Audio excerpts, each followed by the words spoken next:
Біз қаланың шеткі жерінде орналасқан шағын ауданда тұрдық. Әке-шешем өте қарапайым, ең мейірімді жандар. Анам мен толғалы өте көп ауырды. Үйде әпкем екеуміз. Әпкем менен 5 жасқа үлкен. Әкем бізді ешкімнен кем қылмай өсірді, бақты. Анамның дертін ешкім таба алмады. Тек бір білері дуаланған деп нағашы әжемнің айтқаны есімде жатталып қалыпты. Әлде медицинаның дұрыс дамымаған заман ба? Әйтеуір анам бүйрегі ауырып жүруден қалды. Анам үшін оқуды тезірек бітіріп, дәрігер болуға қатты асықтым. Анам ауырғалы әкемнің жағдайы кетіп, біздер ерте бой жетіп кеткен дейміз. Әпкем үнемі анама қарап, сабағын да дұрыс оқымады. Үйдің тіршілігінде мойнына алған әпкемнің оқуға мұршасы болмайтын. Маған мүлдем үй жұмысын жасатқызбай, сабақ оқуымды мұқият қадағалап, менің үздік оқуыма себепкер болған жан. Уақыт өтіп жатты. Мен мектеп бітіріп, отбасым маған үміт артып, оқуға түсуге үлкен қалаға келдім. Бірақ өмір мен қалағандай болмайды екен. Оқуға түсе алмай, сағым сынып жылай бердім. Уақыт өтіп жатты. Мен мектеп бітіріп, отбасым маған үміт артып, оқуға түсуге үлкен қалаға келдім. Оқуға түсе алмай, сағым сынып жылай бердім. Әкем байғұс мені жұбатып әлек. Қызым, сені бәрі оқытамын деп, әрі бір сөйлеп, бері бір сөйлеп, ақыры ақылы медколледжге түсірді. Біздерді әзер асырып жүрген әкем бастығымен сөйлесіп қарызға батты. Мен сол кезде ешкімге салмақ салмай оқығым келген. Бірақ әкем менің білім алғанымды қатты қалады. Ең болмаса бір үйде бір оқыған адам болсын деді. Медколледжге түсіп көңілім бірленді. Десе де отбасымды уайымдап жүремін. Ағылшын тілі мен орыс тілін жетік білгенім қандай жақсы болды. Біраз студенттерге ағылшыннан сабақ аударып беріп, ақысын алып жүрдім. Әйтеуір тамағыма жетіп жүрді. Әкем байғұста өздері ішпей, жемей, пәтерақы мен оқудың ақысын салып тұрды. Отбасымның үмітін ақтау үшін күні-түні оқумен күндерім өте берді. Қанша жігіт сөз айтты, сезімін білдіріп, ізімнен жүгірсе де, бірде-біреуіне қарамадым. Бар ойым, оқуым керек, дәрігер болу үшін академияға түсуім керек. Отбасы маған жұмсаған шығындарын қайтаруым керек. Осындай олар мен жегідей жейтін, әйтпесе мойын бұратындай сұлулық болды. Деканымыз әйел адам болатын. Сол кісінің жұмысына біраз көмегім тиіп, әрі ол әйелде менің білімділігіме тәнті болып, академияға түсуіме үлкен үлесін қосты. Академияға грантпен түссем де бәрібір танысың болуы керек екен. Әкем мен әпкем қуанып бір жылап алдық. Анамның жағдайы ақыры жақсармай бізді тастап кете барды. Бір жағынан кеткенде де іштей қуандым. Өйткені әпкемнің бағын байлап отырды десем, қатты айтқандай болдым-ау. Академияға түскен жылдары әпкемді туыс жеңгемнің інісі алып қашып кетіпті. Әйтпесе әпкем оңайлықпен үйде шығып көше қаңғайтын қыз емес еді. Әкем өзі барып, бағың осы болар қызым, бақытты бол қарағым деп, ақ батасын беріп, сол табалдырыққа қалдырды. Құда-құдағиды жездем де жақсы жандар болып шықты. Әйтеуір әпкемді төмендетпей, өз қыздарындай көріп, сыйлағандарына қуандым. Әпкем бір үйден жалғыз ұлына тұрмысқа шыққан. Енді үйде әкем байғұс жалғыз өзі қалды. Әпкем екеуміз қатты уайымдап жүрдік. Мен оқудан шыға алмаймын. Әпкем үйінен шыға алмайды. Әпкемді қасыма шақырсам жұмысынан кете алмайды. Баяғыда мен оқытуға алған қарызы бар. Демалыста үйге келгенде әкемді көріп, көз жасымды тия алмай қаламын. Үсті басы кірлеген, киімдерін жуып киген болады. Денесі де кірі кетпей көзге көрініп тұрады. Үйдің ішінде ластанған тамақты да дұрыс жемейді. Соңғы білдіргісі келмейді. Десе де демалыс біткен біткенше әкеме система уколын салып біршама жазып кетемін. Екінші рет әйел ал, ол әлі де ұлды боларсың.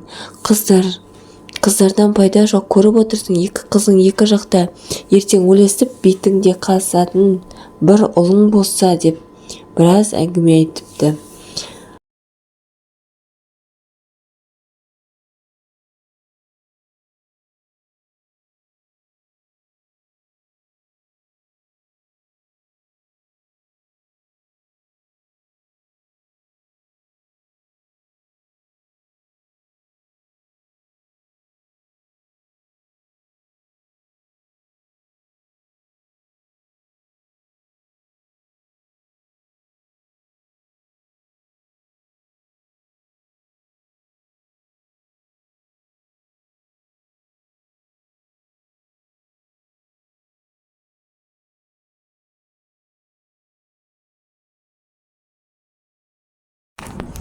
Бірақ әкем менің білім алғанымда қатты қалады. Ең болмаса бір үйде бір оқыған адам болсын деді. Медколледжге түсіп көңілім бірленді. Десе де отбасымды уайымдап жүремін. Ағылшын тілі мен орыс тілін жетік білгенім қандай жақсы болды. Біраз студенттерге ағылшыннан сабақ аударып беріп, ақысына алып жүрдім. Әйтеуір тамағыма жетіп жүрді. Әкем байғұста өздері ішпей жемей пәтерақы мен оқудың ақысын салып тұрды. Отбасымның үмітін ақтау үшін күні-түні оқумен күндерім өте берді. Қанша жігіт сөз айтты, сезімін білдіріп, ізімнен жүгірсе де бірде біреуіне қарамадым. Бар ойым оқуым керек, дәрігер болу үшін академияға түсуім керек. Отбасым маған жұмсаған шығындарын қайтаруым керек. Осындай олар мені жетідей жейтін. Әйтпесе мойын бұратындай сұлулық болды. Деканымыз әйел адам болатын. Сол кісінің жұмысына біраз көмегім тиіп, әрі ол әйел де менің білімділігіме тәнті болып, академияға түсуіме үлкен үлесін қосты. Академияға грантпен түссем де, бәрібір танысың болуы керек екен. Әкем мен әпкем қуанып, бір жылап алдық. Анамның жағдайы ақыры жақсармай, бізді тастап кете барды. Бір жағынан кеткеніне де іште қуандым. Өйткені әпкемнің бағын байлап отырды десем, қатты айтқандай болдым-ау. Академияға түскен жылдары әпкемді туыс жеңгемнің інісі алып қашып кетіпті. Әйтпесе әпкем оңайлықпен үйден шығып, көше қаңғитын қыз емес еді. Әкем өзі барып, бағың осы болар қызым, бақытты бол қарағым деп, ақ батасын беріп, сол табалдырықта қалдырды. Құда-құдағи да жездем де жақсы жандар болып шықты. Әйтеуір әпкемді төмендетпей, өз қыздарындай көріп сыйлағандарына қуандым. Әпкем бір үйдің жалғыз ұлына тұрмысқа шыққан. Енді үйде әкем байғұс жалғыз өзі қалды. Әкемді әпкем екеуміз қатты уайымдап жүрдік. Мен оқудан шыға алмаймын, әпкем үйінен шыға алмайды. Әкемді қасыма шақырсам, жұмысынан кете алмайды. Баяғыда мені оқытуға алған қарызы бар. Демалыста үйге келгенде әкемді көріп, көз жасымды тыя алмай қаламын. Үсті басы кірлеген, киімдерін жуып киген болады. Десе де кірі кетпей көзге көрініп тұрады. Үйдің іші де ластанған. Тамақты да дұрыс жемейді. Соңғы кезде белі де жиі ауырады. Тек маған білдірткісі келмейді. Десе де демалыс біткенше әкеме система уколын салып біршама жазып кетемін. Туыстары әкеме екінші рет әйел ал, әлі де ұлды боларсың, қыздардан пайда жоқ. Көріп отырсың, екі қызың екі жақта, ертең өлсең бейітіңді қазатын бір ұлың болсын деп біраз әңгіме айтыпты. Сонда әкем, менде шаруаларың болмасын, сендерден алақан жайып тамақ сұрадым ба, қыздарым да шаруаларың болмасын, екінші әйелді өздерің алыңдар деп үйден қуыпты. Оларды да түсінуге болады, бауырының жағдайы алаңдатқан шығар. Әкемнің кіші қарындасы мені үйіне шақырып алып, осы әңгімені айна қатесіз айтып берген. Сөздің соңында әкеңді өлтірмесеңдер, екінші рет үйлендіріңдер деп тоқетерін айтып шығарып салды. Әкемнің екінші отбасы болуына ешқандай қарсылығым жоқ, қайта қуанамын. Тек әкем екінші рет отбасы құруды ойламады. Бәлкім, анамды шын жүрегіммен сүйді. Әпкем екеуміз қанша жалынсақ та, маған осылай өмір сүрген ұнайды. Қасымда сендер барсыңдар, сендердің аман жүргендерің үшін өмір сүрем. Менде бәрі жақсы деп екінші рет отбасы болуды қаламады. Әйтпесе біз де әкемнің жарқырап тап-таза жүргенін, ыстық тамақ ішіп көңілді жүргенін қалаймыз. Оқуға қайтқан сайын әкемді уайымдап мұңайып қайтамын. Оқуға келсем де бар ойым әкемде. Солай өмір өтіп жатты.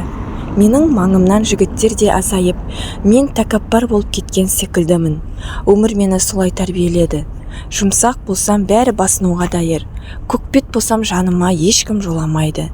Абыроймен тек үздік маман алған менің жолым болып, поликлиникаға сразу қабылданып, өз жұмысымды бастап кеттім. 1 жыл жұмыстың қызығымен жүрдім. Әкемнің қарызынан құтылып, әкемді шырттай киіндіріп, қала орталығында пәтерде екеуміз тұрып жаттық. Байғұс әкемнің үйден әбден іші пісіп, шыдамай есік алдында бір кафеде қарауыл болып жұмысқа кірді. Әріден жұмыс істемеші десем де тыңдамады. Әкем бірдей шай үстінде, қызым, менде сен де әпкең секілді бір үйдің келіні болуың керек. Қыз мұраты кету, маған алаңдама, сендер бақытты болсаңдар болды. Осы сөздерінен соң ақырындап жігіт іздегендей болдым. Баяғы ізімнен жүгіргендер енді жоқ. Уақыт кәдімгідей өтіп кетті-ау. Баяғыдай сұлулығымда қалмағандай. Өзіме сонша қарамаппын ғой.